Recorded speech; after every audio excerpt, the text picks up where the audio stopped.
reframe what you say, and we record it in such a way that it becomes an... There's anger, sadness, and many unresolved questions tonight in a small town in Louisiana. A 73-year-old black man is dead, shot by 2 white cops. And there are allegations those cops planted a gun near his body. It happened last month in Homer, Louisiana, population 3,800. And tonight, members of the community are at a town hall meeting demanding answers. Our own Sean Calebs has the story. Sean, exactly what is going on in Homer, Louisiana? Well, I think it's safe to say people in that small town want answers. Racial tensions, I think it's safe to say, could not be more elevated. And for those of you who think you know Louisiana because you know what New Orleans is like, well, let me explain. The northern part of the state is far different. The northern part, very Christian conservative. And while many blacks in the southern part of the state, New Orleans, Lafayette, have achieved a great deal of political clout and power, many African Americans in the northern part of the state believe they are still fighting for that recognition and fighting for that piece of the pie. And that certainly is playing a part in all of this tension. It's showing no signs of cooling down anytime soon. And also, this shooting has triggered a massive investigation. This is 73-year-old Bernard Monroe. 3 weeks ago, on February 20th, it was late afternoon. He was barbecuing for his family, their kids, and his grandkids. 2 white police officers pulled up to the house. They'd come to question Monroe's son, Sean. Sean has a long record of arrests and convictions, but he has no outstanding warrants, so it's unclear why police wanted to see him on that day. Witnesses say when Sean saw the officers, he ran into the house. One of the officers, who'd only been on the Homer police force for a few weeks, chased him inside. What happened next is murky at best. This woman, Denise Nicholson, Sean's sister-in-law, was there. She says 73-year-old Bernard Monroe walked toward the house to see what was going on. So he had his hands, up like this right here. And so the police officer just turned around and just started shooting. Then after he done shot about 7 or 8 times, he gonna holler, he got a gun. Ain't nobody seen no gun yet. Monroe had throat cancer, and it had destroyed his voice. The police department says Monroe was holding a loaded gun when he was shot. The officer who killed him is currently on paid leave. Witnesses that day tell a different story. They insist it was a sports drink bottle, and that after the shooting, the other police officer took a gun Monroe kept on his front porch and placed it near the dying man. I saw the officer pick up the gun off the porch. I said, "What are you doing?" The cop told me, "Shut the hell up. You don't know what you're talking about." As allegations of a police cover-up spread, tensions have only grown worse. The only thing we're asking for is justice and for the truth to be known. 3 investigations are underway. The FBI, the U.S. Department of Justice, and the Louisiana State Police are all involved. Law enforcement sources tell me there are a huge number of investigators from as far away as New Orleans and Lafayette. They're taking this investigation seriously. It's a loss for the whole community. Everybody's lost, Hey, Sean, a lot of things happening down there in terms of investigations. I mean, there are a lot of folks investigating this. Tell us about that.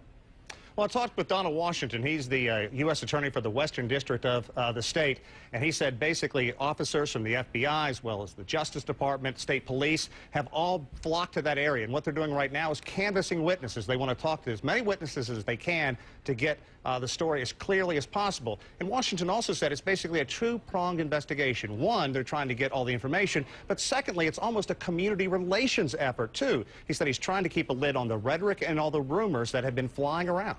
Sean, we certainly appreciate it. Thanks a bunch, and we'll be checking back with you for more details. Right now, folks, I want to bring in Chicago Tribune reporter Howard Witt, who's been following this story from the beginning, as well as Denise Nicholson. You saw her in that report, Sean's report. She's a member of Bernard Monroe's family and a witness to the shooting, and she's at the community meeting in Homer tonight. I want to start off with you, Howard. This is, you've been covering a lot of different stories, race for the last several years.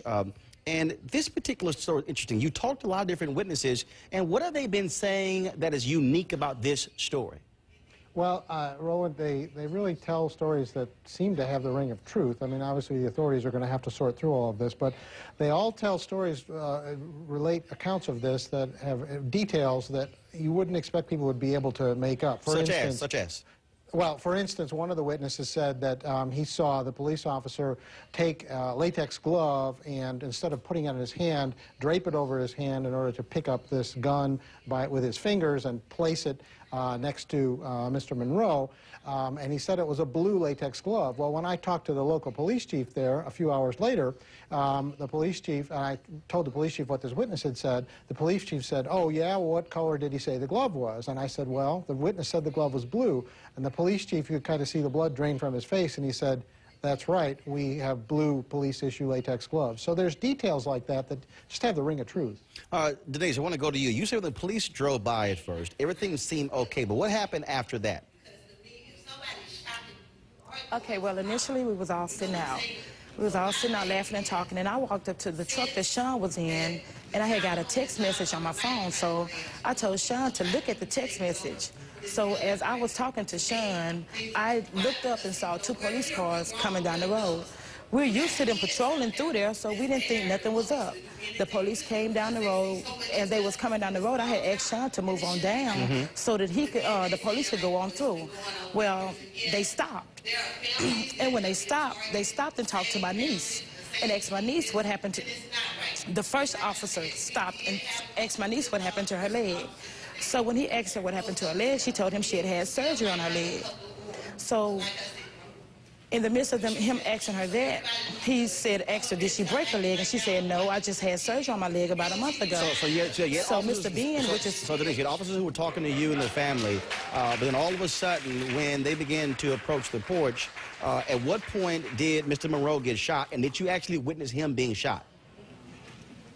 Yes, I saw him get shot, but it was like 2 or 3 minutes before that even happened, because after the conversation was about a minute or a minute and a half about her leg. Mr. Ben got up out of his chair, he started flapping his arms, and the officer asked what did he do, so I turned around and looked at him, and I told them that he was saying that she was chickening around. So after that little part went through, the officer told us, y'all have a nice day. They pulled on down the road, but when they emerged on down the road slowly, they came to a stop.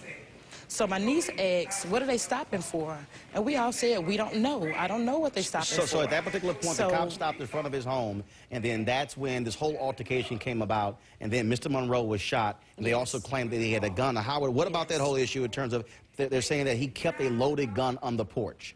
Yeah, well, the family member said that this elderly man was an avid hunter, and he actually kept a loaded handgun on his porch all the time, and for protection. It's kind of a rough neighborhood where he lives.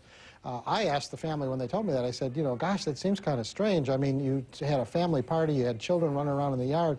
Isn't that dangerous to keep a loaded gun on the porch? And they said, well, it was his practice and his routine, and all the children were trained and learned not to go near that gun.